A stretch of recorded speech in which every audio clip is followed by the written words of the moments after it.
Good evening, everybody, and welcome to the Vertex Eldora Truck Challenge presented by Vertex Experience. My name is Chaz Draycott. Joining me in the box tonight is the fantastic Chris Dawes. And, well, Chris, here at Eldora with 650 brake horsepower trucks, this is going to be a bit of an interesting evening, isn't it, my friend? It is. Thank you very much. I don't know whether fantastic Chris Dawes has gone, so I'm just the standard Chris Dawes is standing in for him. I hope that's okay. Very, very fine indeed with me, mate. Very fine indeed. What a big up. Thank you very much. Yeah, this is unique, isn't it? We've been watching the practice and chatting about this dirt track and how it evolves during the course of the evening's entertainment, basically. And I've been watching the times on this practice as well. They're just so close. It's unbelievable. It really is, and I just want to take this opportunity to apologise to everyone for the music. I really do not have a clue what's going on, but apparently Discord hates the fact that my music's playing and I've got a microphone plugged into my PC, so we've got no music. At the moment, the cars are actually... on Facebook. Yeah, I was going to say, it was on and off quite a lot then. It confused me. I don't know whether the girlfriend's doing it on the laptop upstairs because she's got the same Spotify login, so... Maybe it's something to do with that, but you never know. Anyway, moving on from that, the session for qualifying is just about to hit 5 minutes. It is just finished now. That's why we don't see any cars on track at the moment, everybody.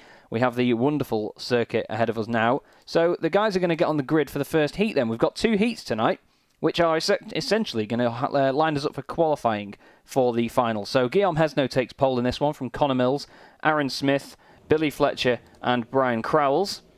And don't forget, we have...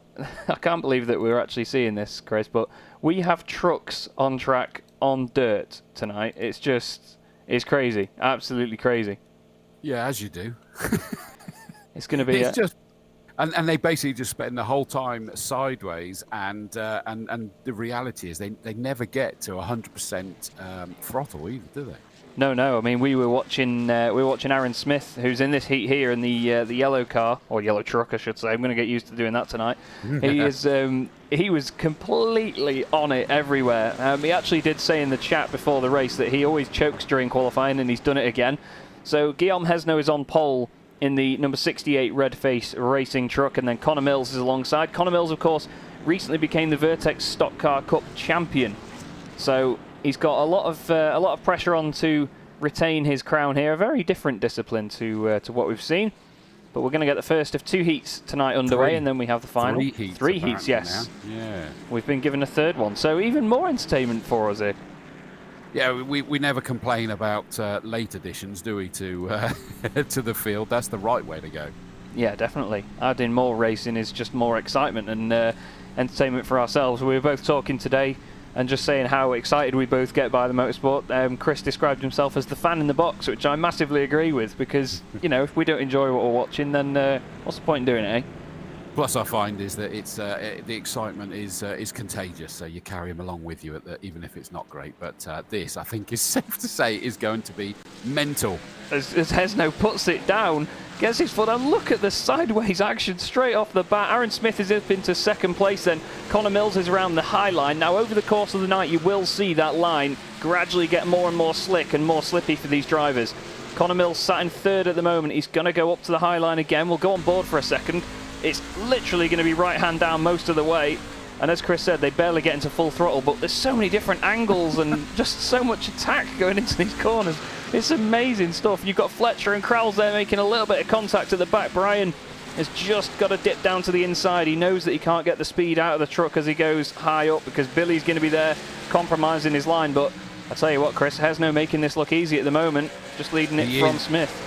It's interesting to see the very different line that we've got there from Brian Crowells in the 48 car that was going right on the bottom there. That is something that we expect to see a little bit later once the what you'll watch is that the dirt will get sort of rubbered down. Oh, he's really struggling down there.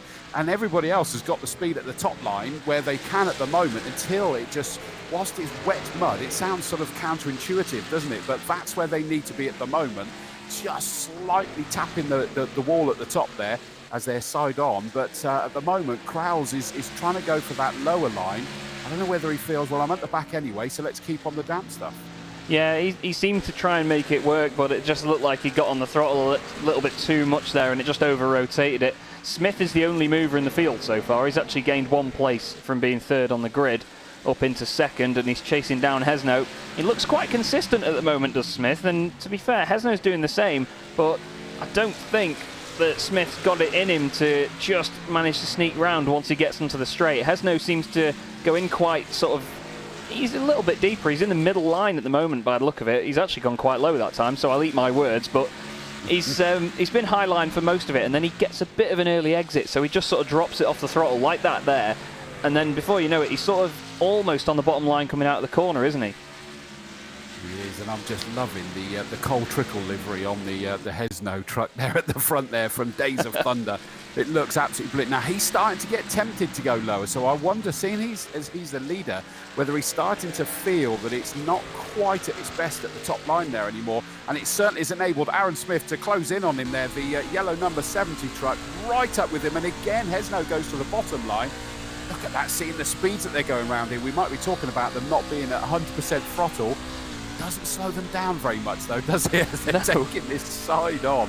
It's not absolutely amazing. It's not like they're just sort of sat there going in a straight line in a conventional manner. They're doing this at 45 degrees to the racing surface. It's absolutely fantastic. And it's not subtle, is it, that Aaron Smith racing truck either? It's a bright yellow thing. As Hesno leads us onto the final lap, then nearly contact. Very close, though. You know what? Smith might get a good run out of here and do this, you know, Chris. Look at the run round the outside. It is at the moment, yes, and he's got the run and he's got the power down, but then it's the inside line for Hesno as he comes round trying to take advantage. Can he get the power down? He's gone and done it. No, oh, wow. So Smith just gets it at the end. I thought Hesno had just about done enough there. Oh, just as he got the momentum, he managed to really squeeze it up against the wall, and Aaron Smith takes it straight away. We do hop immediately into the next one. We'll give the overlay a quick reload there because it loves the timing screen on the left, doesn't it? As Chris will also see. So we've got Donald Swanson on pole position for this one then, with Zach Yardley alongside him. He's in the Yardley Motorsport 691. We have British touring car driver Ant Wharton-Eales for AWE Motorsport in the number 11 truck, and Alistair Topley in the number 10. I believe that Alistair's actually taken Ant's number here, Chris, so I think Ant will want Alistair to at least do it justice, won't he?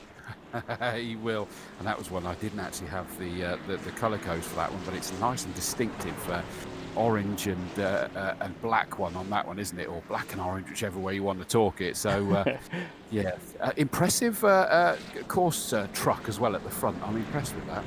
Yeah, it's a big beefy piece of kit, to be honest. It's not subtle. That's how they explain you at times, isn't it? Well, in the last year or so, maybe, but I used to be like a rake, so they'd probably be have me seen on the track sort of sorting the mud out beforehand, but yeah, now I'm the truck instead of the rake, so yeah, I'll remember that one.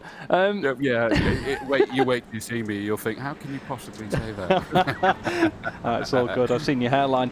Zach Yardley's in second place then on the outside here in the 691. But, you know, even though we've only got 4 or 5 cars in these heats, or trucks, it's going to be still amazing racing as we've seen. You know, they're so close together. Everyone has an opportunity every single corner to get it right, get it wrong, carry a bit of momentum. And I think we're going to have a good one here as Swanson takes it down low, gets on the throttle then. He's got a clear run. Ant Wharton-Eales is going to be on the inside for Zach Yardley. And I tell you what, Chris, it seems that third place is the place to be at the moment because you're instantly on the inside line. The leader gets to go in front of you and open up the gap. It gives you a bit of free space, but Ant Wharton-Eales, after I've said that, hasn't really made the most of it first time round. No, and that means I got those two the wrong way around because they kind of swap on that warm-up lap, don't they? Yeah, Ant Wharton-Eales in third there. And it looked to me as though Swanson kind of almost went a little bit too early there, but he's got away with it. The black and orange truck just romping clear. Hornblasters.com, as we can see, is the team there.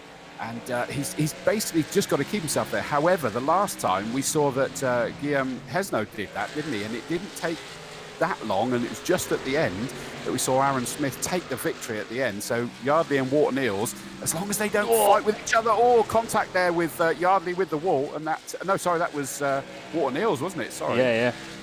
Wow. Never mind fighting amongst themselves. He's having a fight with the wall already, and he's more harm to himself than anybody else at the moment. He's still clipping the wall around there. Ant has a lot of experience in ovals as well. I'm not sure whether he's driven a NASCAR truck on dirt before, though, so we can let him off, really, because, let's face it, I don't think many people, even if they are on iRacing, have done the same. But he's really chucking it at the scenery at the moment. It is unique, isn't it? That's for sure, this event. But I know that Alex Sedgwick, the boss, he was looking forward to this because he finds it one of his favourites, sending us YouTube videos of it happening for real. This is the third tier of the NASCAR ladder that they actually get to do this. The only thing, and a little bit wild there for Topley. Do you know what? It means I got that completely wrong because this is third and fourth that are having the fight. It means that Yardley in the 691 truck was Port Neal's just making love to the wall there. That's a little bit too much. But he's just about got away with it, sort of scraping all the way down the length of it. But Yardley, being in no man's land in second, means he doesn't have to go defensive. He's able to focus on the back of that Swanson truck. Yeah, he can just go about his business however he wants at this point. As long as he doesn't completely bin it, he should be absolutely fine. These boys are starting to have a bit of a battle amongst themselves, but Donald Swanson, well, he's got his swan song at the moment, hasn't he? He's absolutely just, like you said before, romping away with it is probably the best phrase to describe it, to be honest. We just noticed a second ago as well, if you look at these guys, when they go up just a bit too high, right into all the thick dirt that's been chucked up there, it was sort of dragging the truck towards the wall a little bit, wasn't it, as it was just sort of digging into the right tyres. It doesn't sort of let it slide very easily, you know, if that rear gets in a bit too deep, before the truck even hits the wall, you might see it again here around turn 1. But it just really starts to drag it in there. Look, you see, it sticks up there, doesn't it? Well, it really does if you hit the wall like that, Ant. But it's not going too smoothly. And it's interesting, on the exit there, you see it starting to get a bit of a sheen. So at different parts on the circuit, we're seeing it now sort of baking from the heat from the racing tyres and the rubber going down on it as well. But, you know, if they pushing it out towards the edge there, is that they actually get a bit of a buffer eventually, like a bumper up against the wall. But at the moment, as you say, it's just that deep stuff that is just dragging them in there in an unpleasant way. And that is the victory. Wow, that last lap was quick. Sorry. Yeah, just flies by, doesn't it? Donald Swanson then, for hornblasters.com, takes the win. And Water Neals manages to hold them to third. And, well, it was a nice, simple, straightforward race for second place. A bit of no man's land, as you said. So on to the next heat and another reload of the overlay, so the timing screen on the left doesn't hate us. And now we have the boss man, Alex Sedgwick for Vertex Esports is at the front of this grid. Ben Kriener alongside him. These boys have had quite a lot of contact in the Vertex Stock Car Cup before now with each other, especially at Zolder, the last lap of a very long race. And Alex went for a move down the inside and put Ben off the circuit from the lead. And, well, payback time, do you reckon, Chris? Well, Alex got the penalty from what I remember, so maybe you'll kind of think best not do. So I don't know, though. I don't know. You never know. Yeah, and I'm not sure you're supposed to sort of bring that up about the boss, are you? Oh, I don't know. I'll see how my paycheck looks afterwards. Jonathan Hill and Ivan Bauman's are on the back row of the grid, but only the second row of the grid. A lovely livery on that car, though. It's nice and bold, which is what we love to see. And I believe Ivan Bauman's car is covered in flames and, you know, being an American truck on an American dirt circuit, what more could you want than that? It's full-on American flame truck. You know, it sort of sums this event up in a bit of a nutshell, really, doesn't it? If it was a livery. It is. I mean, we've got the all black, the stealth Alex Sedgwick at the front there, and then it's sort of a turquoise, and then a black, white, and pink car, and then the black and flames. So everybody else behind is going the garish colours, and Alex is just trying to hide at the front there. Is he going to be able to do that as he comes around to take the start this time? On go, lights ready, and he's determined to get this. But a great start from Ben Kriener. He's going with him. He was the youngest when I was commentating on the American Speedfest. 16 years old, taking part in the Euro NASCAR. He's done the old switcheroo. You knew I was going to say it eventually. And he's diving up towards the inside. You thought you were going to have to wait longer for it, didn't you? I did. Not a chance. It's straight out there because he tried it. But great job. Alex Sedgwick just kept his calm, didn't he? You see there, look at it. You can see that sheen line already starting to take shape up in the high line, which means that you're gradually going to see them have to move themselves down the track to keep their grips up. It really is counterintuitive, isn't it, for us minions?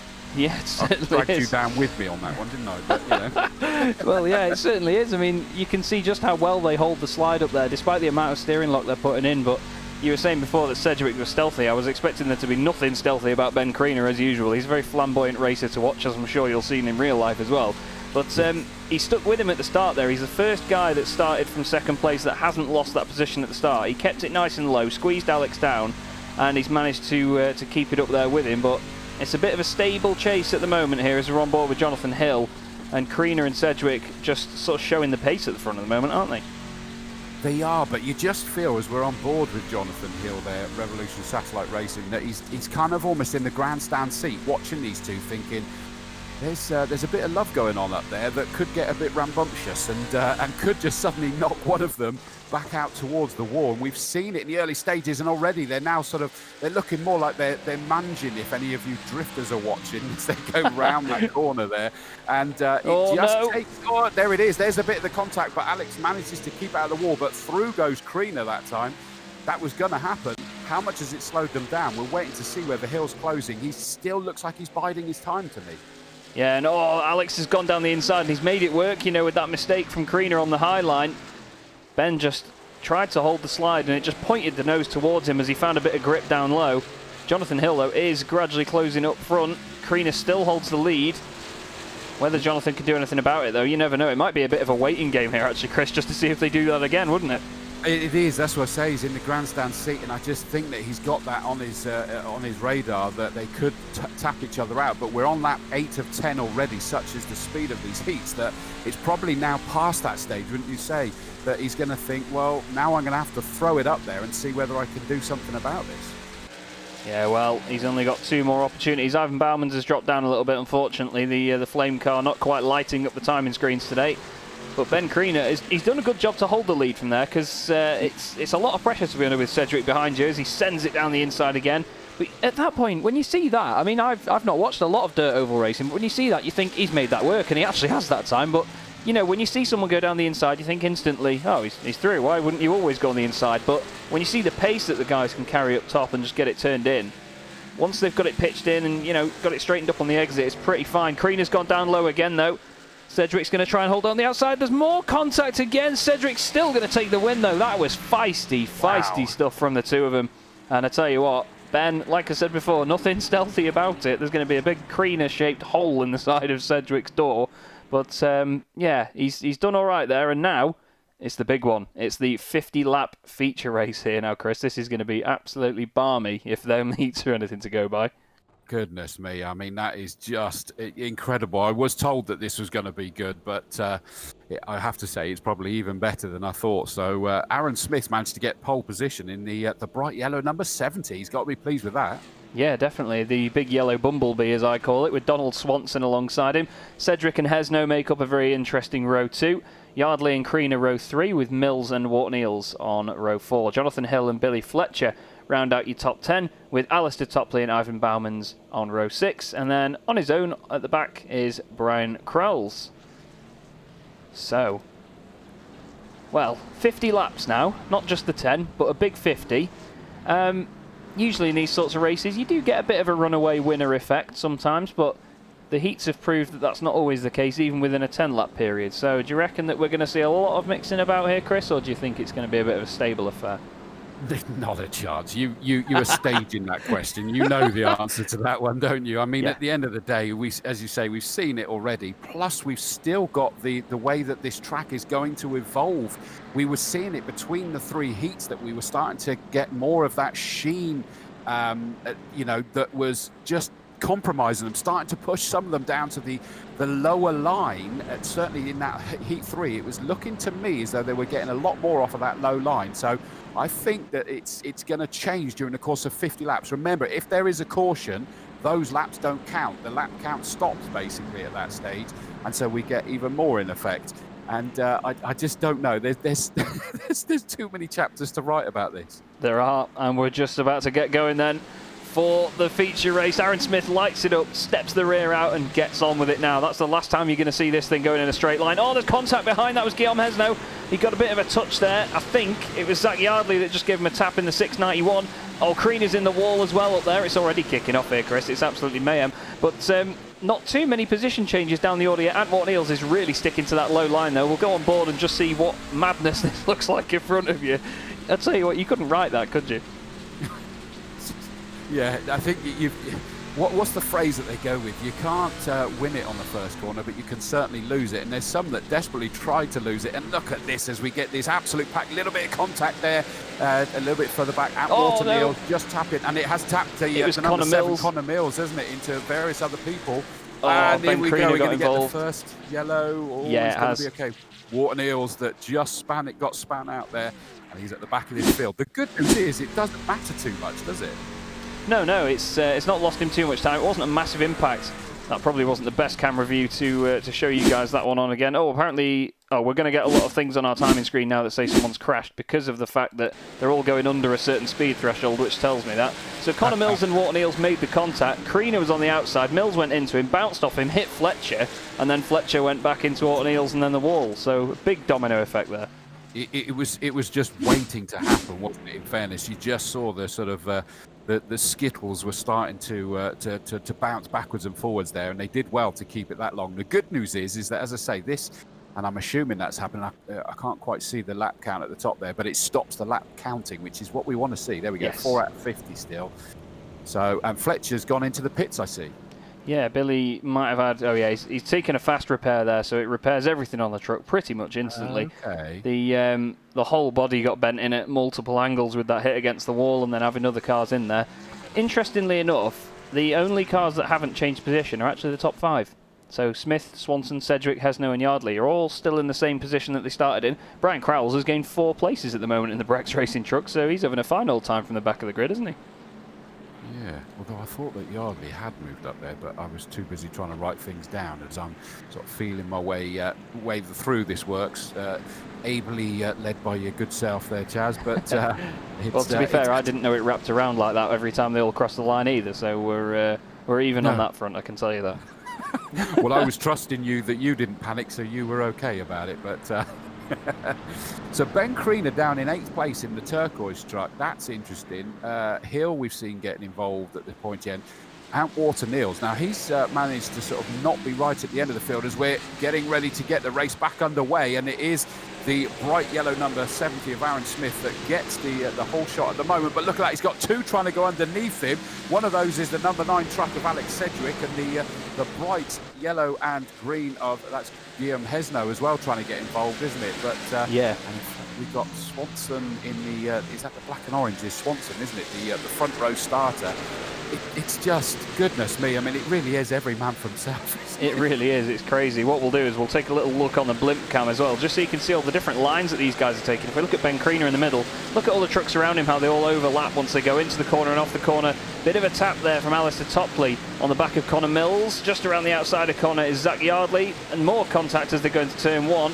Alistair Topley's really on the low line now. They're 2 by 2 at the top. Nearly hits Connor Mills again. But this is the thing, Chris, you know, if you get it wrong on a lower line and you wash up just like Alistair's done there, and into Connor and into Brian, Brian's work's been undone and collected. Wow. I think that he's was over. Yeah, he rolled it completely. Yeah. I don't think it was, it was Jonathan Hill there that got caught up with him as well, and we've got another caution out, unfortunately. Again, do you know what? I think it's again now, unless it may have been Connor Mills, because obviously they're in the identical livery, but I've certainly seen, you see the 2 of them in the same shot there, that they've been clobbered inadvertently. Oh, and that was the number 10 truck there of Alistair Topley, a late addition to this in the orange and blue truck, was the one that was just sort of, I don't know whether to say the cause of that. I always feel bad saying that, but he certainly had a lot to do with it, should we say? Oh yeah, he ran it wide, hit Zach Yardley. Oh, he didn't quite, and then he just got a tap from Connor, who then hit Brian. Connor got his sort of just desserts there as Brian went backwards into him, but yeah, huge hit unfortunately. And we're 8 laps down, 2 cautions in, so plenty Not of... even a fifth of race distance yet, and we've had the 2 cautions and racing close. I mean, the top 4 there were having a fantastic fight, weren't they? But just about Aaron Smith in the, what do you call it, the Bumblebee, was just about holding off Donald Swanson, the Cole Trickle yellow and green livery of Guillaume Hesno, number 68, just behind him, and the boss, Alex Sedgwick, number 9. He's got the outside line over Hesno as it stands at the moment, but I think that the track is changing quite dramatically now. Yeah, some of these guys seem to be noticing that you can take the lower line and have it work for you as long as you get it hooked up properly on the exit. Because we've seen a few of them try it, and they really, really start to lose it and go sideways. And, you know, 650 brake horsepower on dirt is crazy enough. I mean, I know some of the top-end winged dirt sprint cars have 800 plus brake horsepower, which is just mind-blowing.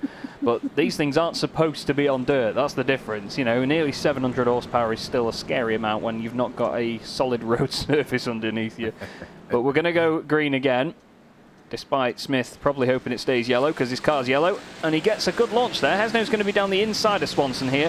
Whether he can make it work, we'll have to see. He goes very deep into turn 1. That's probably one of the deepest lines. He nearly hits the wall on the exit. He actually does hit the wall on the exit, and he's surely going to lose out to Cedric there, and yeah, he does. So didn't go too well on the restart for him there, Chris. No, and in fact, Connor Mills was nearly going to sort of take advantage of that as well, and it just compromised him, and he love-tapped the wall on the outside there. Ben Kriener in the turquoise is now trying to have a look. The number 38 truck does indeed get up the inside of Connor Mills, so Connor Mills back down into 6th place, but coming back at him already, and look at the Hunter there. Then we just see Anton Water-Niels after that spin out in the early stages, the first caution. You know that we talk about him being, he's been the Clio champion and racing in touring cars, but my goodness, in these quarter-mile or half-mile ovals, he is absolutely amazing on them, and he's really showing it again there. Yeah, he certainly is. I think, Jonathan... We just lost the image there. Yeah, Jonathan Hill's just had a bit of an incident. Oh, something's just gone awry here. Bear with me 2 seconds. There we go, we should have it back now. Fingers crossed. No, we're just having a bit of an issue with the connection here, by the look of it. This is the wonderful side of broadcasting directly from iRacing. We've got it back. Do you see it, Chris? You all good?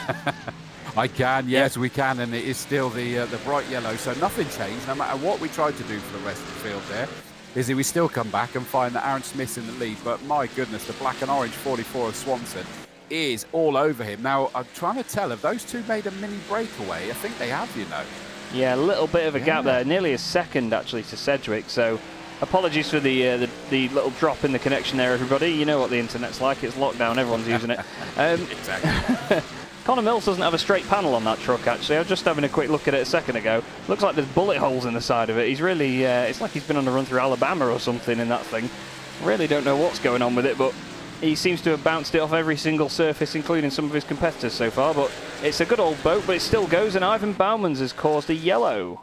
Oh dear, yeah, okay, so the flames is lit up there, and let's have a look at that. It just got that over sideways, and he's gone towards the end. I mean, I don't know how these guys are doing it, I must be honest, is that it just looks like they're, I mean, again, I'm going to quote Days of Thunder, on the edge of out of control. They're kind of past that edge of out of control in this, aren't they? Goodness me. Yeah, they certainly are. It's a bit of a mad one when, you know, the tiniest little bit of throttle over what you need can just chuck it completely around like that. And, you know, it can ruin your race, little moments like that. But hopefully, because of these cautions, Ivan doesn't lose out too much. He's been given the wave around, so he gets to catch back up. Brian Crowles is in the pits, and that is not a... It's not showroom spec, is it, that Toyota? Oh, and he certainly, well, suddenly you saw it reshape there. Yeah. That was a great image, that was. It would be good if we could see that in real life. It just suddenly popped out and was full length all of a sudden. That was good to see. So, in other words, that suggests to me, and this is a naive question that's good for me to know, is that they clearly do feel the effects of the damage on the trucks. Yes, yeah, definitely. Even in something with as light damage as we could see from some of these guys, it does make all the difference. If you've banged it off the wall and, you know, just caught a wheel, it can sort of step your tracking out, ruin your suspension, even things like that. You know, not so obvious to us immediately from a visual perspective, but these guys will feel that, and especially when you need as much lock as you've got here. These guys are putting nearly 900 degrees of lock to the right on in most cases, so we're going to be seeing them need every little inch of that. Well, Aaron Smith, I'll tell you what, he's doing a grand job at the moment leading this, isn't he? He is, and I noticed we've lost actually Jonathan Hill, the 84 car, the one of the two blue, white, and pink cars. Oh, there he is. He is at the back. But yeah, he's a lap down now. One lap down. Okay. So that was probably just sort of all catching up as well. But here we go. We're about to go racing, and unsurprisingly, Aaron Smith has not hung around. He's got that going as quickly as possible. He's right up into that dirty line at the far edge of the circuit there, and he's actually got away with that quite well, hasn't he? Ben Kriener is now up into 3rd place by the looks of it, although Cedric's dived towards the inside at the moment. And it is, what's the song? Clowns to the left of me, jokers to the right, stuck in the middle with you. Yeah, he really was. He really was in that scenario as well. I mean, he wouldn't know where to look, to be honest. Cedric's trying to make that bottom line work. Zach Yardley just had a bit of an issue there. Just going to have a quick look back at it as he comes out of turn 1 and 2. Look at all this stuff being kicked up there. But he just kisses the wall on the exit because he just corrects it and it gets out of shape and then gives it a big tap. And it drags him along all the way around, and he slots back in behind Wharton Eels. It does, wasn't it? That it got him stuck right there. But out front, Aaron Smith, number 70, as they're now managing round this bend again. Cross the line they go to complete the 17th lap, because that tells us they're on the 18th lap on the thing up there. He says, hoping that he's getting that right. He is. I just went confidently so that you'd go with me either way. And that was a bit of contact with the wall, because we saw the sparks. Our leader, Aaron Smith. But it hasn't really compromised him there, as he's now able to still stick on that outside line. It's not changing quite as quick as we were expecting, is it? No, there's some of them are hanging it out. You know, they're keeping the front end in that shiny surface. You can see it there just on the inside. It wants to really... Oh, I'll tell you what, it does really hang it out there for Swanson. There's another yellow out. And we have Billy Fletcher in a little bit of a difficult situation on the back straight. I was just going to say there, though, Aaron Smith is driving this car around there like it's a bumper car connected to the ceiling. There's just sparks everywhere as he flies around. It's absolutely amazing. I want to just go back and have a quick look at it, because watch Aaron round here. Once he comes through turn 1 again here, it's just lit up all the way around. There's sparks everywhere. He's just driving it along the wall. Look at it. It's absolutely amazing. Sparks flying all over the shop. And even from the onboard that we had from Donald Swanson, you can see them as he goes around. You'll just see him bouncing off the windscreen, bouncing off everything. It's just awesome. Not quite the orthodox line for Swanson, though, was it? It wasn't. I mean, and you saw the front bodywork on that car just sort of like pop up a little bit. So they need to be careful. They're not going to do too much damage. We've seen at least a couple of them dip into the pits to get the damage repaired. So they do need to be wary. Tyres and fuel is not a consideration in this race, so they don't need to worry about that. There is no pits required for that side of things, allegedly at least. But clearly the bodywork damage and whatever else can affect it, and if necessary, they've got to make a decision. Right, am I going to lose more by staying out, or am I going to lose more by dipping in? But yeah, the front two, they're not going to want to be dipping in, are they? So they need to be careful of that wall. Yeah, yes, they do. It's like I said before, they can very easily get dragged up into it as they sort of drop the right-hand wheels into the wall, into the dirt. Where the grip suddenly starts, it very suddenly stops as well, don't forget. So they have to be very careful with every single inch of this, and a lot of the time these guys have got the rear of the car hanging out further than the front. You've got to bear that in mind. They're not really looking straight at where they're going, so...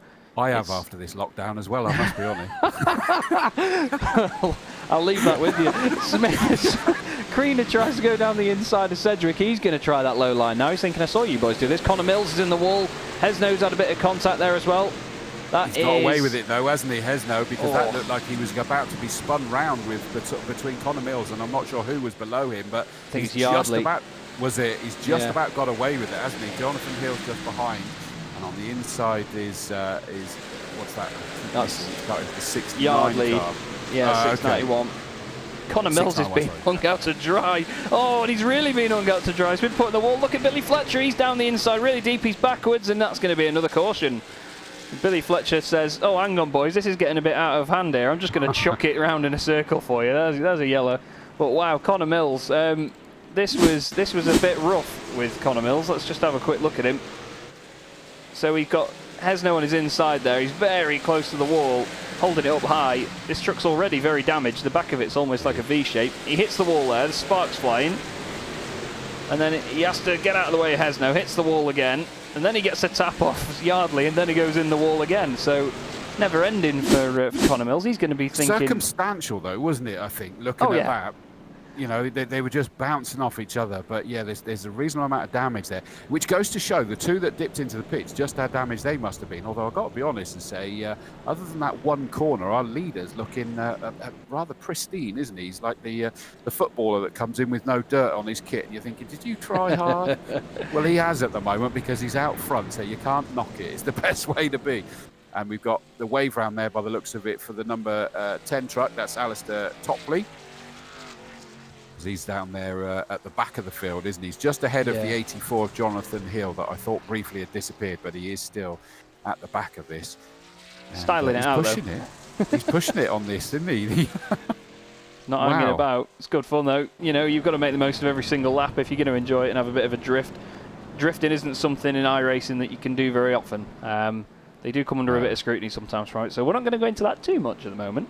But yeah, on the dirt, it's a good laugh. So, you know, if you've got the opportunity to do it, and it's broadcasted as well. So, you know, Alice has just been on YouTube for a few minutes, just drifting around and having fun. But we're going to get going again. Smith does another gorgeous restart, keeps it nice and smooth. And typically in the middle here, Connor Mills is going to try and go for it down the inside. Kriener just hanging it on the outside of him there as well, with Guillaume Hesno in the middle, stuck in the middle again. Alex Sedgwick's trying to push Kriener through. You've got Yardley behind him.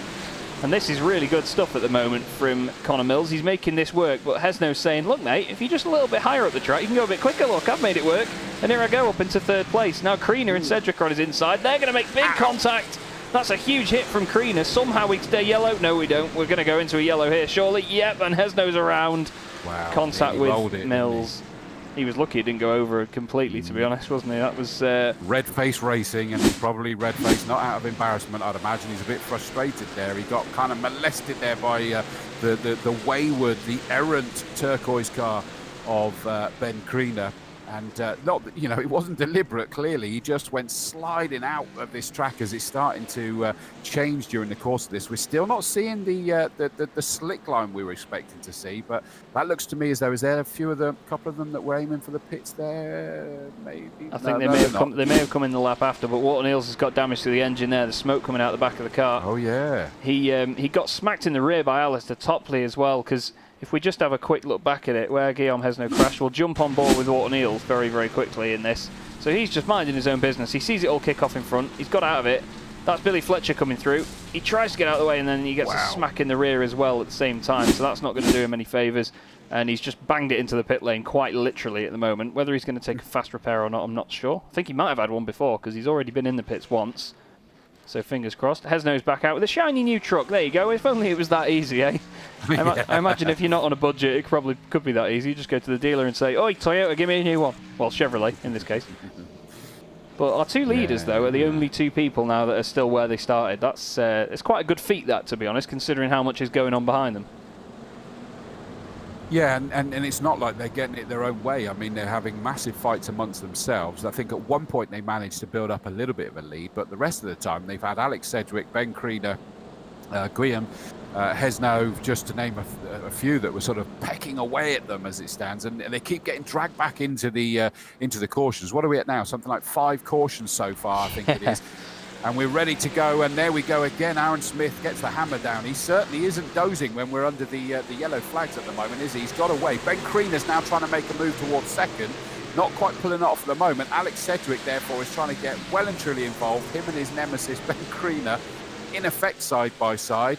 But just ahead, Swanson in that black and orange truck. Sorry, I'm falling into your habit there.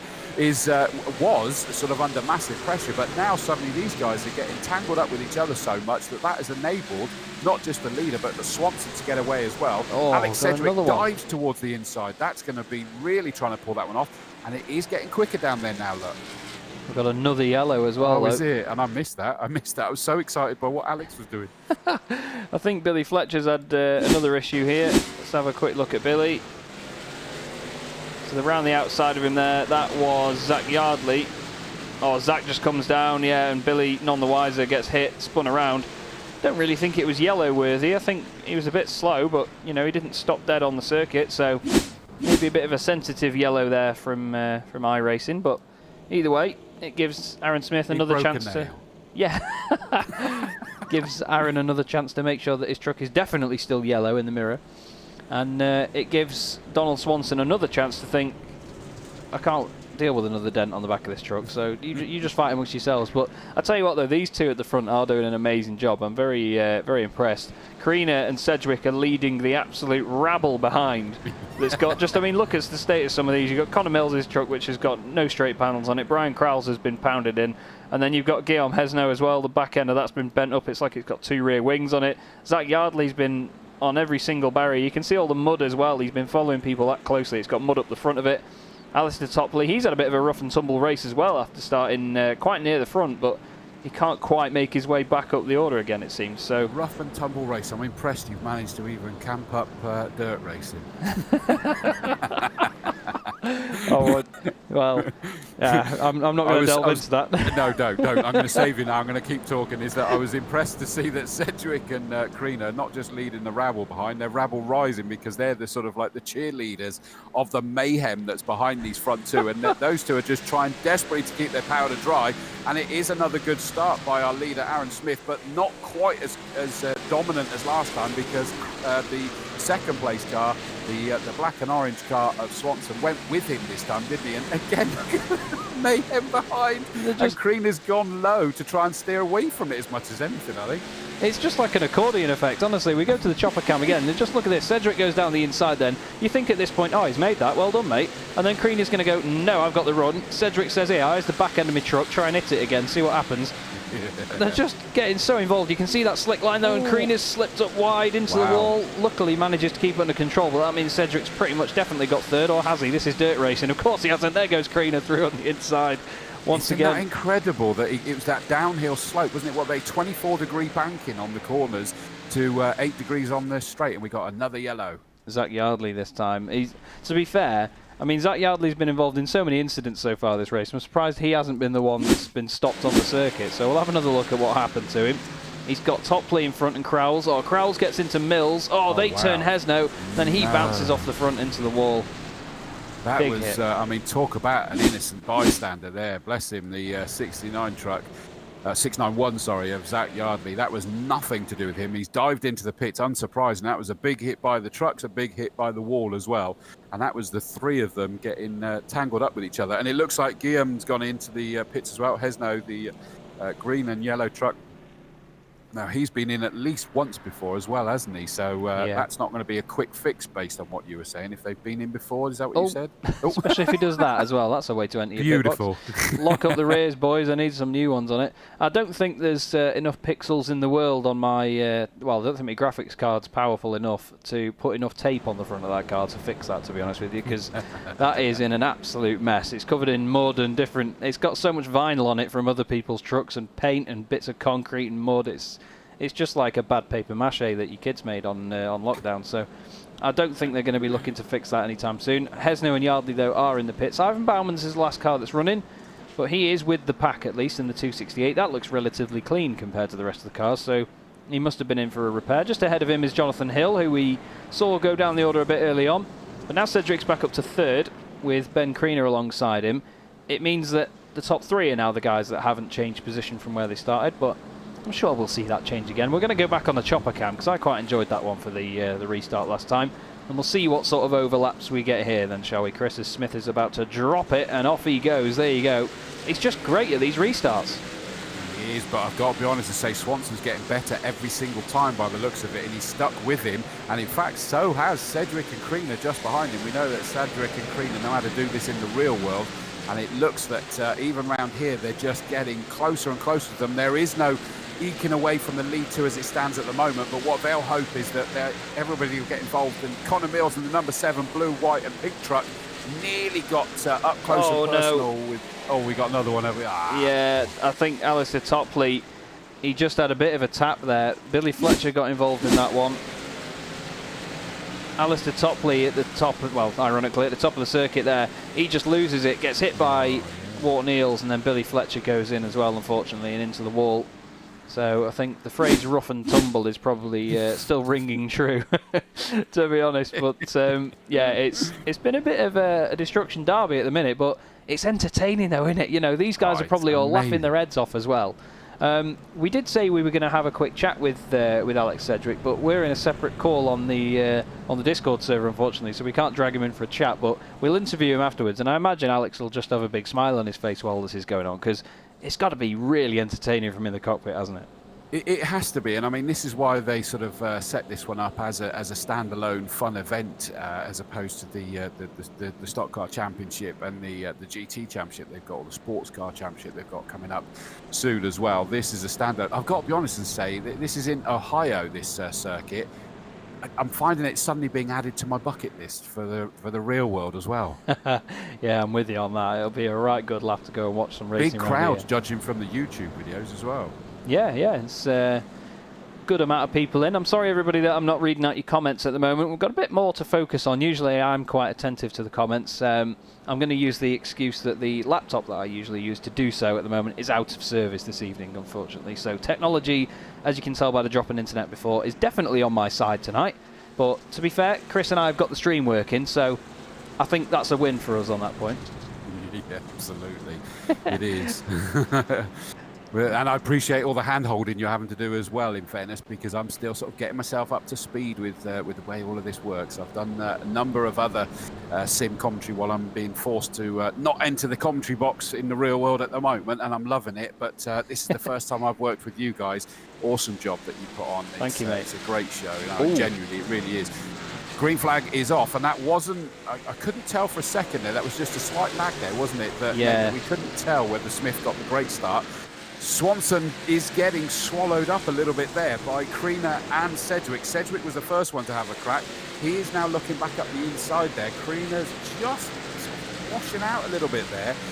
We're starting to get a few tetchy situations where they're suddenly turning right in left-hand corners. That's not what you want to do. Hesno into Kriener. Good avoidance on the exit, but another caution. Contact with Antwater Niels. And that was the tiniest of touches that caused that. But Ben Kriener now has engine damage as well, so... Despite all the contact he's had so far and survived, it seems that is the straw that broke the camel's back in this instance. And that was the tap from the Guillaume Hesno truck, wasn't it? The number 68, the yellow and green. And as you say, just at the worst possible point on the corner when they're just absolutely hanging everything out round the corner there. Just that slightest sneeze on the on the corner there, and it just spun him right round. And that was it then. Collected a couple of others just for good measure. And that said, we've seen them coming back up through this order. Hesno being one of those prime examples. He's been in twice to get repairs, and suddenly he's up there fighting with Ben Kriener. So Ben Kriener can still expect to come back up through this field again. Yeah, it shows you how quickly it can turn around in these events. You know, on a short track where there's so many cautions. I mean, we saw it at Martinsville in the Vertex Stock Car Cup.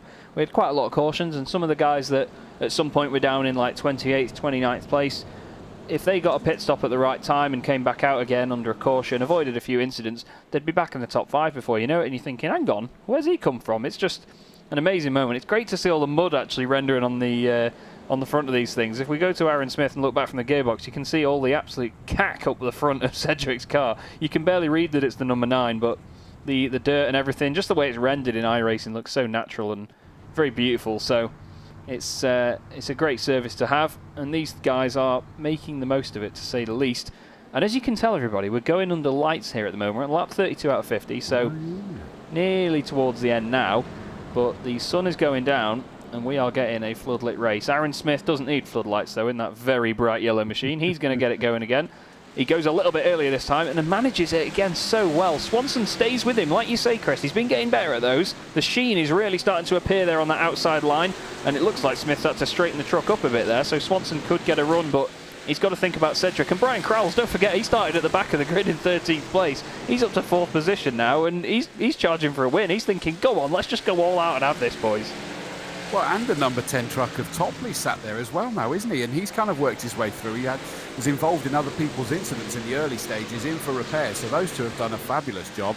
And you've still got Hesno there in the 68 green and yellow truck. He's been in twice and he's worked his way through.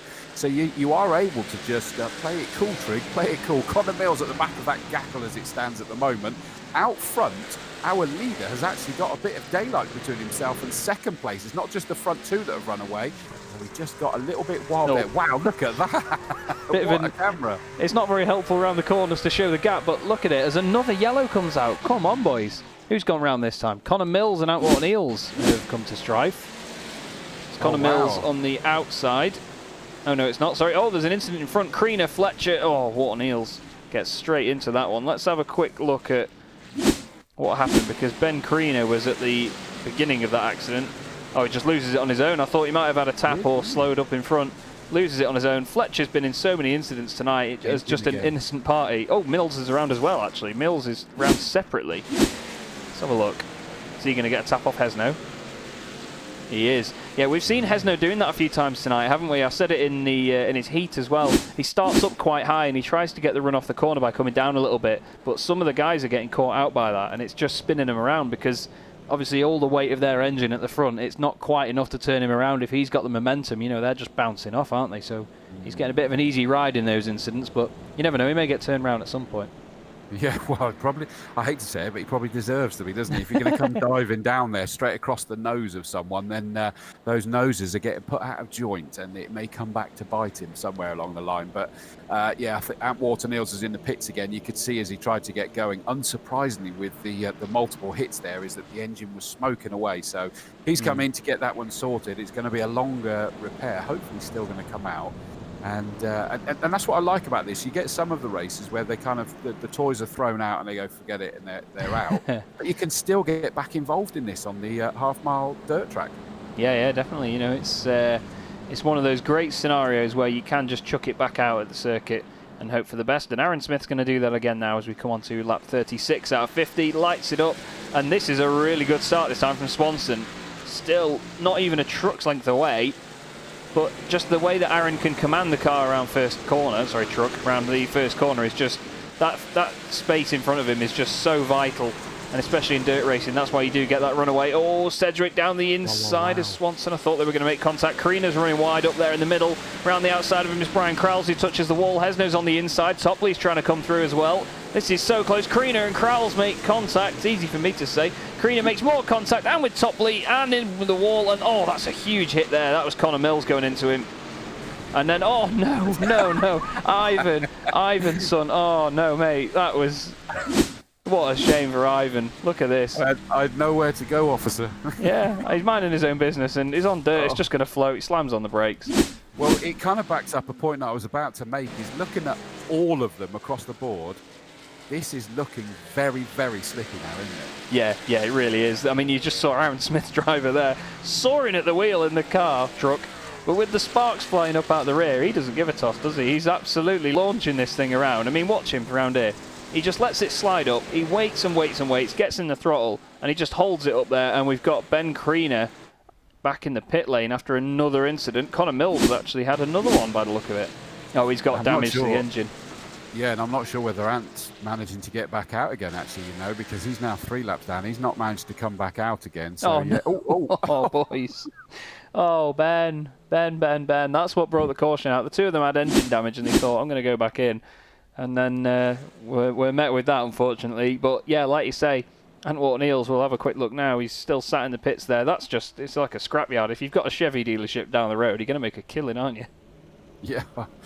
Yeah, I've got a feeling that that's too much damage now for Ant, sadly. But hopefully Connor Mills and Ben Kriener will make it back out again. But our leader, he's not going to give a monkeys, is he? No. he's just going to... But he is probably getting more and more wary that Donald Swanson, just behind him in the 44 black and orange truck, is getting closer every time. I still have a suspicion that Alex Cedric is just biding his time. He understands all about this, you know, the way that the track evolves. You know, he was informing us from a commentary perspective before all of this. That means he knows it as a driver.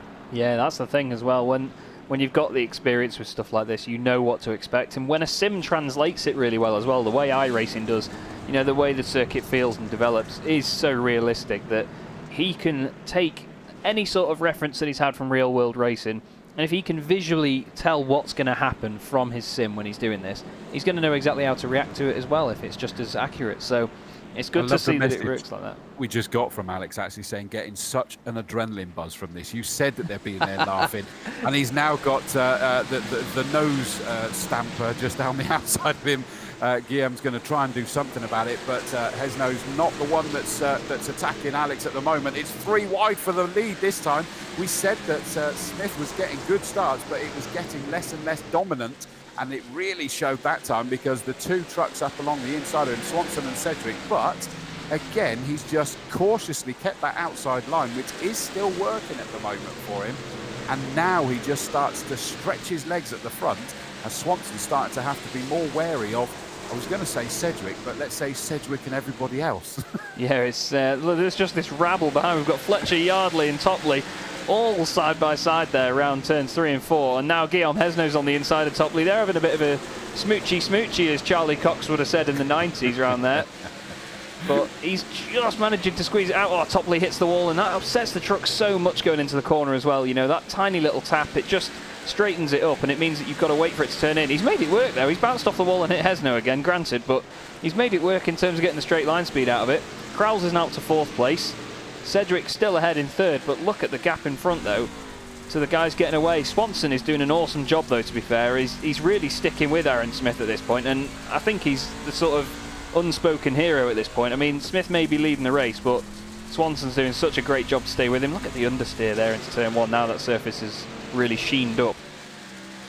Yeah, but I think that Alex is having to be wary that it's not sheened up as much as he was expecting, because he was certainly saying, oh, look out for this, look out for this. It's not done it to quite the level, because I think enough of them have been going to the inside, which means you haven't had every single truck doing that outside line. Plus, they've been kicking more of that dirt back over what line would have been sheening up. And it just hasn't evolved in quite the same way. So it still means we're getting the varying lines. We've only got, 6 laps left to go, or 5.5 laps left to go. And interestingly, I see that Ben Kriener, he did come back out of the pits, but he's gone back in again. So that would make me assume he was 4 laps down, and it still didn't feel right for him. And Connor Mills and Ant Water Mills haven't been able to rejoin. Yeah, it just seems like the damage was too much in the end. We've got Hesno here bouncing off the wall. We've actually probably had the longest green flag period for a while. There you go, there's a jinx. Zach Yardley and Guillaume Hesno still side by side into turn 1. All the way around, and Hesno just shows how well you can carry that pace. We did see a little bit of a shine there from the middle line. Here's Smith doing his usual thing of just painting sparks everywhere around this circuit. Swanson doing an amazing job following him. Look at that, the sparks just kissing the wall. A little bit of a spark anyway from Smith. The one time I mention it, he doesn't do it. Thanks, mate. Alex Cedric, though, still sat in 3rd with what is left of Brian Crowles' Toyota Tundra in 4th. He's used that thing as a battering ram, not intentionally, but you know, it's been a very noble steed for him. But Smith's only got 2 laps to go now here, Chris, and I think he might have this wrapped up as long as we don't get another yellow. Yeah, he's going to be praying that it stays green now, isn't it? He's got enough daylight there if he can just keep it on point for the race. But look at that, diving up the inside goes Swanson. He's trying something different. They do say that sanity is basically if you keep trying doing the same thing and expect a different result. Well, he's gone for something different this time. And it hasn't quite worked for him there. If anything, it's probably dropped him back slightly more. But he had to give it a go, didn't he, as we're coming towards the flag. Bring them home, Chaz. Yeah, he certainly did have to give it a go, and you can't doubt him for trying, but you have Aaron Smith as your winner of the Eldora Truck Challenge presented by Vertex Experience. What a great drive that was. Swanson, a very well-deserved 2nd place. Sedgwick manages to still take a podium spot. Brian Crowles, though, hands together for Brian Crowles, everybody, because 4th place from starting from the back of the grid throughout all of that madness as well is a great result. Same for Alistair Topley. He gained 6 positions. 4 places gained for Billy Fletcher in the end, who's still around in turn 1 somehow at the end of the race. But what an amazing race that was, and we're just going to bring up the results now for you then and just get the feature race results on screen. And there you have it then. Aaron Smith wins the race. Nearly a 2nd gap in the end though there, Chris, to Donald Swanson. So shows how quickly it opens up, because when he went into the corner they were pretty much exactly side by side, weren't they? Yeah, absolutely, and it was trying to go for that low-line effort that he had to give a go, but it looked like it was working for a second, didn't it? But clearly, just as they got back on the power on the flatter straight, it didn't work for him, and he dropped himself back just over 3/4 of a second behind.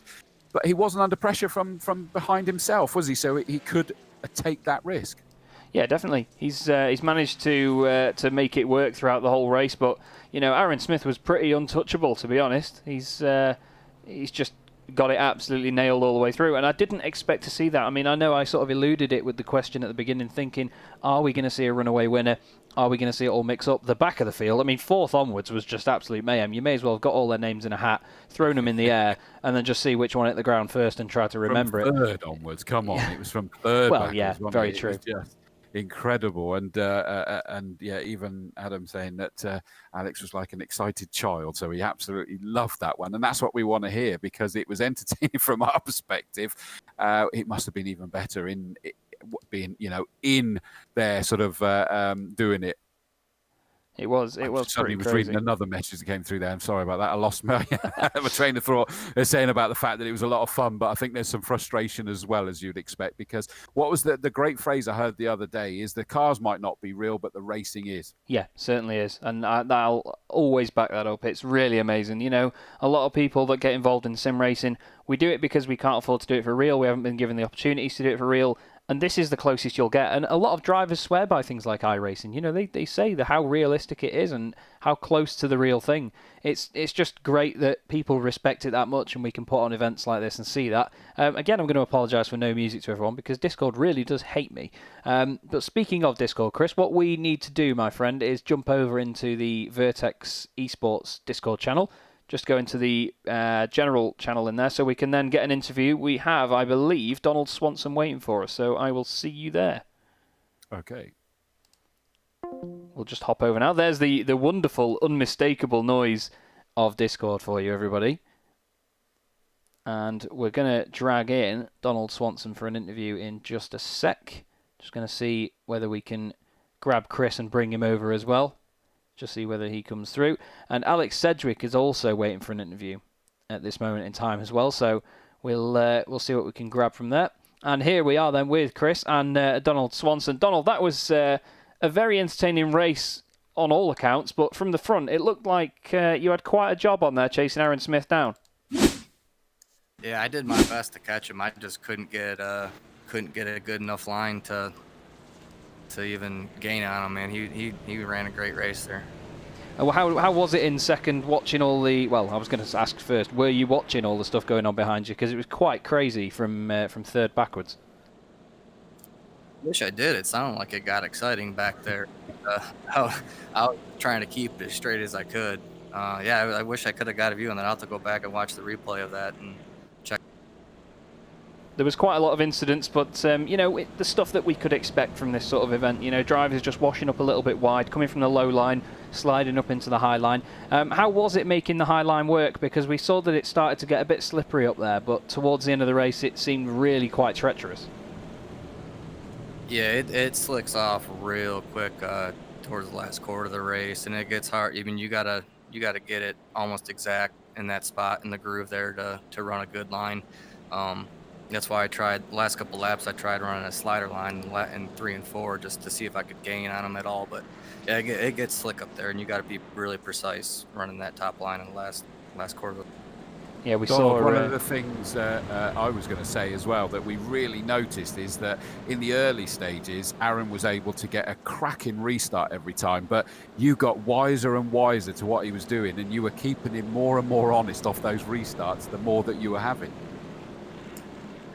He was pulling real hard on me in the restarts, and yeah, like you said, I kind of caught on, and because it made it hard to even try reeling them in. So I was lucky that there was that many cautions just to keep him close, because he would have been gone if it wasn't for all those cautions. We were saying as well that it looked like the track didn't change quite as much as we were expecting. We were looking for that sheen line up high, and it kept sort of teasing us with being there, but not quite to the level we thought it would be. So you were able to take more of a high line, but you tried the low line at the end there, didn't you? Yeah, I did. I think with all those cautions, it might have helped keep that top not as slick. Maybe if there was more green laps, you know, it might have slicked it off more. But being everyone is driving down low on the cautions, it kind of kicks up some dirt up there to kind of keep it a little sticky, But if you went too high, we noticed as well that it was a bit mushy at the right up against the wall, and it just dragged you closer to that wall. Yeah, it sucked you right in if you got up just a little bit. Well, it was great to watch either way, Donald. It was an amazing drive. You did a very, very good job, mate. Just before we let you go, though, buddy, is there anyone you'd like to give a shout-out to on stream?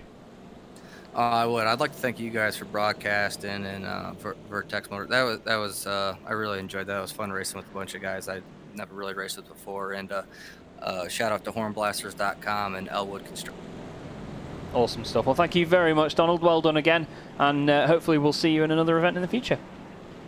Awesome. Thank you guys very much. Donald Swanson I there. hope Really... we do, because we got season 2 coming up soon, haven't we, as well? We have, yeah. Vertex Stock Car Cup Season 2 will be starting very soon. And somebody that is going to be hoping to reflect results quite like tonight in that championship will be our race winner, Aaron Smith. Aaron, very well done, mate. That was a really well-driven performance, that. In the restarts, you were leaving Donald quite a lot at the beginning, and then he started getting towards you to the end. He sort of started to cotton on, as he just said to us. Did you think that there was a bit of a chance he would get you at the end? Yeah. Like I said earlier, if we had one more restart, I don't think I would have been able to keep him behind me, because every time he was getting closer and closer to getting that overlap on my right rear. But, going into turn 1, the last restart, I had a bit of trouble getting in. I was a bit shallow on entry. Had to go up high and hit the wall, but yeah, he put on a pretty good show. There was Talking about a good show, Aaron, is that we were loving the amount of sparks that you were kicking up, because you were just scraping along that wall all the time. It was such an impressive show. But towards the end, was it sort of having any effect on the car, the amount of love that you were giving that wall? I don't believe so. I didn't see any legitimate damage on my right rear. I was trying my best not to hit it, because that's a protestable offense and official. But I was trying to keep the door off the wall. I did a pretty good job of that. But otherwise, truck handled. That's cool. We certainly love watching the sparks, that's for sure. And that's interesting to hear that you. We were saying that it looked as though Howard was getting closer off the restarts. How did you just keep your cool time and time again, though, to make sure that you did keep him behind? Well, those last couple of restarts, I was a nervous wreck, to be honest with you. Just feathering the throttle in the corners, keeping the back end off the wall, and trying to keep those right rear tires against the against that berm of dirt on the outside, and getting a good. Well, I bet it was also getting frustrating every time you saw the yellows, because there was quite a few times you actually managed to get a bit of daylight between yourself and the rest of the pack, and then the yellows would come out and you'd have to go through it all again. Yeah, I noticed every time I had Ben behind me on the inside, we'd have a pretty good jump on the restart, be able to get a good gap ahead of second and third place. But after he got taken out and Alex was behind me, they started getting much closer to my back bumper. So yeah, I was pretty nervous. We enjoyed it. We certainly did. And what are your thoughts ahead of Vertex Stock Car Cup Season 2 as well, Aaron? I mean, after a result like that, I know it's a rather different discipline, to say the least, but you surely got to be quite excited for the season ahead after that. Pretty optimistic. I like to call myself a jack of all trades in sim racing, but only time will. Well, hopefully so, mate. I really, really can't wait to see how you get on in that one. And the big yellow Bumblebee as well. Hopefully that'll make a return. It certainly stands out among the rest of them. But before we let you go tonight, mate, is there anybody you would like to shout out to on stream? Well, I'd like to thank everyone at Vertex for putting this on, and all the real drivers who come and race with us. It's always pretty fun to trade paint with them, and y'all for broadcasting, and everyone for... Awesome. Thank you very much, Aaron. Great to speak to you, my friend, and well, we'll see you when Vertex Stock Car Cup comes back for Season 2. Alrighty, thank you. What a great guy and a very deserving winner. And somebody else that we have to have a chat with. I've been told, I wonder if he's come down from Cloud9 yet, actually. Third place finisher, Alex Sedgwick. Alex, we were just laughing at your messages coming through, mate, saying how much you were buzzing from this. Have you managed to calm down yet? Oh, I am sweating, shaking, massive adrenaline rush. That was awesome. Like, it's rare, that, whether it's real, on a sim, whatever, that I break my nice, calm, normal attitude. But just, yeah, the intensity of Eldora, and obviously in a truck that's not designed to race on dirt, is mental. So obviously, especially on those restarts when you've got people trying to slide up and take your line, vice versa, if you're on the bottom and trying to take the line, and you've got to decide whether you can't take that spot, and the guy on the top line's coming at you 15-20 miles an hour quicker. Yeah, it's awesome. So much fun. And that's being showed, Alex, in the messages that we're seeing coming in from everyone, is that they've all gone like, oh my God, we need to do more dirt racing. That was incredible. Really, and I mean, that was the kind of intended outcome. Obviously, we've joked before that I'm kind of the resident American, or the of Vertex, or of the UK. But this was, to try and show that, guys who are watching from the UK, from Europe, who don't necessarily watch this type of racing, who even, oval racing in general is quite new to them, that it's awesome. You know, it's so much fun. It's a whole different type of racing, a whole different sort of attitude that you take into it from a road course, from a you know, even a pavement oval. So yeah, it's I think the guys have, you know, they've done a lot of learning in the past couple of days getting ready for it. But yeah, because exactly like you say, you know, everyone who's competed in this one has absolutely loved it. Our grid's been super close as well, you know, a couple temps between everyone, and yeah, hopefully it paves the way for more dirt stuff in the future, because yeah, I'd love to do more. Well, I'd certainly love to call more. It was just so exciting. I've always said that as a commentator is that we just get to read the story that the driver's writing for us in front of us, and that was just had Chaz and I sort of trying not to spontaneously combust with the excitement that was out there. It was just absolutely amazing. But I'm going to pick up on one thing, is that I guess it was the amount of cautions that came out. One of the drivers ahead of you were saying that they think that's probably what made the difference. It didn't transition the track quite as much as everybody was expecting, did it? Absolutely. I mean, I was expecting, you know, exactly like you say, for the bottom to be a bit better at the end. You probably saw the last probably 5, I think we had 5 or so laps from the last restart where I was running the bottom quite a lot, and it was starting to get to the point where I was more comfortable holding pace on the bottom, but I couldn't make any inroads because you still just didn't get that drive off. The sort of forward bite from the top was still too strong, which yeah, I think probably the amount of caution laps helped that, because yeah, it just, where everyone's running a bit lower, it kind of flicks a bit of dirt back up to the top and covers the rubber over, obviously helping it to stay grippy for a bit longer. But yeah, I mean, it's the joys of dirt racing as well, that you never know how the track's going to progress. Every time you race, it's going to be different based on where people are running and how long people are running for, which obviously you don't get on a road course, or not to the same degree on an oval, even on a tarmac oval, that you just have to constantly be adapting. And you know, as a result, obviously drivers could be mega fast at the start, but obviously struggle later on, or vice versa. But yeah, I mean, it's a whole new challenge, and really great fun. And obviously, I think it shows that our two Americans, the ringers of dirt ovals, have just got that little gap on everyone at the moment. But hopefully, if we do some more, obviously, I can figure it out a bit more and get up there and compete for some wins. Well, it was certainly entertaining from our part. We loved every single moment of that. And just to read out as well that the random prize draw that we had tonight, that I've forgotten about at every single round of the Vertex Stock Car Cup this season, Adam has kindly reminded me that Donald Swanson has won a 50% discount on the Stock Car Cup entry for the coming season if he chooses to use it. So that is the random draw from the night. Just from you, Alex, it was an amazing race, mate. A good performance as always, as we've seen this season in VSCC. You know, you're always up there.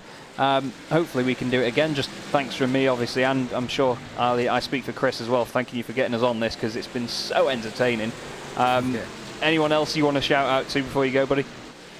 Yeah, I mean, first of all, guys, you're welcome, and thank you to both of you. Obviously, Chris, it's your first time with us, and I'm glad you've enjoyed it. And obviously, hopefully, we'll have you both of you call in many more races for us. But yeah, thank you to you guys. Thank you to obviously Adam, Rob, everyone behind the scenes as well from Vertex and Luxem. Thank you to the guys who you know, decided to listen to me, that dirt ovals are fun, and you know, you should have a go on them. Hopefully we've proved that, and we can do some more in the future. And you know, like you said, we've got Vertex Stock Car Cup Season 2 coming up pretty soon. It starts on the 27th of May at Kansas Speedway. So obviously anyone watching who wants to get involved with our stuff, we've got a nice big prize pot for that. Obviously a nice big grid, a good quality grid as well. So you know, have a look on our website, vertex-esports.com. Can't talk, I'm still buzzing. Yeah, but yeah, have a look at what we do. Obviously, it'd be great to get some more of you involved, and you know, yeah, hopefully going forward we can do a bit more dirt stuff as well. And you've got to get involved, because not only is the racing amazing, these guys put on such a good production. There's a privilege that they've asked me to get involved from a commentary side of things. That it's gone out on YouTube, it goes out on Facebook as well. When we've got more time, we get involved with the comments that you're able to get involved with. The sponsors are taken care of. We really try to make sure we can advertise them as much as possible. You get to shout out. It's just an awesome production. So get involved. Season 2 of the Vertex Stock Car Championship is going to be fantastic. I can't wait. Nicely said. Nicely said. Well, thank you for joining us, Alex. I'm sure we'll speak to you in the debrief anyway once you've stopped vibrating. And we'll speak to you very soon, mate. Cheers, guys. So, amazing event there, Chris. That was just so exciting. I mean, I didn't really know what to expect because I've never really done a dirt oval broadcast before, but that was mind-blowing, wasn't it? I will be signing up nice and early if we're going to do some more of them. And genuinely, I've been looking at the drivers' comments. They're going, let's do some more, let's do some more. I can see they it want to lining do up it with now. something. They're sort of talking about possibly doing something. What was the phrase one of them used? Something that's designed to go on dirt track, though. Yeah. And it just was absolutely amazing to watch. And compliments to you, mate, with your directing. It was so good. It's the kind of thing I wish I had in the real world commentary. Thank you, mate. It is. It makes a difference. There's so much, as you know as well, Chaz. There's a reasonable chance that you and I will be working together more and more in the real world as well. And you don't get to see as much, but you with sort of doing the replays, all of that sort of things. How many times have you been in the commentary box and gone, I wish I could replay that incident? Exactly, yeah. I know what you mean. It's just wishing that you can look back, just see how something happened. And like you were saying before, it's about telling the story to people and narrating what's going on. You can easily say, oh, look, there's a black truck going sideways. But if you tell them why it's going sideways, what position it's in, what it's doing, where he's been, it just adds so much more to it from the experience. And of course, reflecting that as well, everybody, I hope you've enjoyed watching it, because it's been a real joy. And obviously, thank you, Chris, for stepping in, because it's been a really good laugh as well at the same time. It has. And in case you ever ask, I have no idea where the things I think of come from. I was going to ask you later, but there we go. It's out of the No public idea. But honestly, everybody, thank you very much for watching tonight. It's been a real joy. Chris, thank you for joining me. It's been a pleasure, really has. And we will catch you all very, very soon. Have a great evening.